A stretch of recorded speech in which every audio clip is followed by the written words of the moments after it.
ఇవాళ మిత్రులారా, మనం అధికారంలోకి వచ్చిన ఈ 2 ఏళ్లలో 70,000 ప్రభుత్వ ఉద్యోగాలు ఇచ్చినాం, రైతు రుణమాఫీ చేసినాం, రైతు భరోసా కార్యక్రమాన్ని అమలు చేసినాం, 4.5 లక్షల పేదోళ్ళకి ఇందిరమ్మ ఇండ్లు ఇచ్చినాం.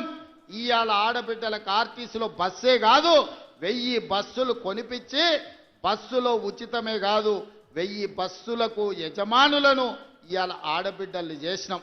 ఇవాళ స్వయం సహాయక సంఘాలకు పెట్రోల్ బంకులు నడుపుకోవడానికి ఇవాళ ప్రతి జిల్లాలో పెట్రోల్ బంకులు ఇచ్చి 27,000 కోట్ల రూపాయలు సున్నా వడ్డీకి ఇవాళ ఆడబిడ్డలకు నగదు బ్యాంకులతో ఇప్పించినాం. ఇవన్నీ కూడా ఎలా సాధ్యమైనాయి అంటే ఇందిరమ్మ రాజ్యంలో పేదల పరిపాలన వచ్చినందుకే సాధ్యమైంది. ఇవాళ అన్ని మనమే ఉన్నాం. సర్పంచులు మనోళ్ళే ఉండ్రు, ఎమ్మెల్యేలు మనోళ్ళే ఉండ్రు, ఎమ్మెల్సీలు మనోళ్ళే ఉండ్రు, మంత్రులు మనమే ఉన్నాం, ప్రభుత్వం మనమే ఉన్నది. మరి ఏనైనా మన కాలనీలలో ఎవడన్నా అప్పితప్పి బీఆర్ఎస్ వాడు కౌన్సిలర్ కార్పొరేటర్ అయితే ఇక వాడు మనకేమన్నా పని చేస్తాడా ఒకసారి ఆలోచన చేయండి. 10 ఏళ్ళు వాళ్ళే ఉన్నారు, 10 ఏళ్ళు పరిపాలన చేసిరు, మొత్తం తెలంగాణను దోసుకున్నారు, 1000 కోట్ల రూపాయలు సంపాదించుకున్నారు. ఆస్తులు సంపాదించుకుంటే పర్వాలేదు, 7 అంతస్తుల మేడలు కట్టుకుంటే పర్వాలేదు, కానీ పెళ్ళా మొగుడు ఫోన్లలో మాట్లాడుకుంటే కూడా ఫోన్లు విన్నారా? ఇంత సిగ్గు తప్పినోడు ఎవడన్నా ఉంటాడా? వాళ్ళ బతుకు చెడా. పెళ్ళా మొగుడు మాట్లాడుకుంటే కూడా జోలి ఇంట ఆడా ఎవడన్నా?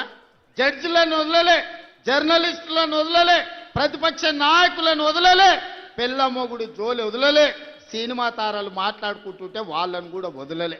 ఎవడు ఏది మాట్లాడుకున్నా వాని ఫోన్లలో ఏం మాట్లాడుకుంటుండో వీడికి ఎందుకయా? ఈడేమన్నా మనిషేనా? అసలు మానవ జన్మ ఎత్తడానికి అర్హత ఉందా? మంది ఫోన్లు తినేటోడు అసలు మనిషా? అన్నం తినేటోడు ఎవడన్నా పెళ్ళ మొగుడు మాట్లాడుకునేది వింటారా? అట్లాంటి సన్నాసులకు మన పోలీసు వాళ్ళు నోటీస్ ఇచ్చారు. మా జాతిపితకు నోటీస్ ఇస్తారని. ఎవరికిరా నువ్వు జాతిపితవు? ఎవడు నీ జాతి? వినోద్రావు నీ జాత? ఎర్రబల్లి దయాకరావు నీ జాత? కుక్కడపల్లి కృష్ణారావు గారు నీ జాత? లేకపోతే తన్నీరు హరీష్ రావు గారు నీ జాత? నీ జాతికి పిత ఉండొచ్చు, మాకు మా నల్గొండకో లేకపోతే మా పాలమూరుకు నీ జాతితో ఏం పని? నీ జాతి ఏంది? నీ నీతి ఏంది? నీలాంటోడు జాతి పితయి పెళ్ళ మొగుడు జోలి పెట్టుకుంటే కూడా ఫోన్ లేనే సన్నాసి నువ్వు జాతి పితవంటే ఎవడన్నా ఉంటే ఆత్మహత్య చేసుకుంటాడు, బాయిలో దుంకి చచ్చిపోతారు. సిగ్గుతోని తల వంచుకోవాలి. ఇట్లాంటి ఘోరమైన క్రూరమైన నేరాలు చేస్తే పోలీసు వాళ్ళు పట్టుకొచ్చినట్టు వానికి ముఖానికి ముసుగు తొడిగి కండ్ల కాడికి ఇట్లా పొక్కలు పెట్టి పట్టుకుతారు. ఆయన ముఖం మందికి చూపియొద్దాడు. మన పోలీసు వాళ్ళు పిలిచినప్పుడు హరీష్ రావును కేటీఆర్ని అందరినీ ముఖానికి ముసుగు తొడిగి పట్టుకొచ్చేది ఉండే, లేకపోతే ముఖానికి మసి ఊసి పట్టుకొచ్చి పోలీసుల ముందర పెట్టేది ఉండే. పోలీసు వాళ్ళు మంచోళ్ళు కాబట్టి ఏమనలేదు. మా జాతిపితకు నోటీస్ ఇస్తావా? మా జాతిపితకు నోటీస్ ఇస్తే తెలంగాణ సమాజానికి అంత ఇచ్చినట్టే అంటాడు. అట్లనే అనుకుందాం. వీళ్ళ మీకు నోటీస్ ఇస్తే తెలంగాణ సమాజానికి ఇచ్చినట్టే అంటున్నావు కదా. మరి నీ జన్వాడలో ఉన్న ఫామ్ హౌస్ మా తెలంగాణ ప్రజలదా? నీకు నోటీస్ ఇస్తే మరి తెలంగాణ అందరికి ఇచ్చినట్టయితే నీకున్న ఎర్రవల్లి ఫామ్ హౌస్ తెలంగాణ సమాజం అందరికి ఇస్తావా? జన్వాడలో నీకున్న ఫామ్ హౌస్ అందరికి ఇస్తావా? మొయినాబాద్లో హరీష్ రావుకున్న ఫామ్ హౌస్లో అందరినీ రాణిస్తావా? మీ టీవీలు మీ పేపర్లు మాకు ఇస్తావా? 1000 కోట్ల రూపాయలు తెలంగాణను కొల్లగొట్టిన దాంట్లో తెలంగాణ నిరుద్యోగులకేమని ఇస్తావా?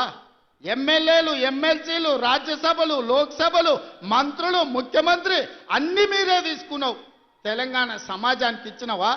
ఒక్క శ్రీకాంతాచారి తెలంగాణ కోసం ప్రాణత్యాగం చేస్తే శంకరమ్మ ఎక్కడుందో కూడా తెలియదు వాళ్ళ తల్లికి.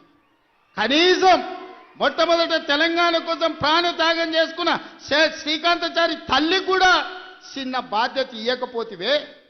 జాతిపిత అంటే ఎవరయ్యా అంటే తెలంగాణ కోసం సర్వం త్యాగం చేసిన ప్రొఫెసర్ జయశంకర్ జాతిపిత అవుతాడు.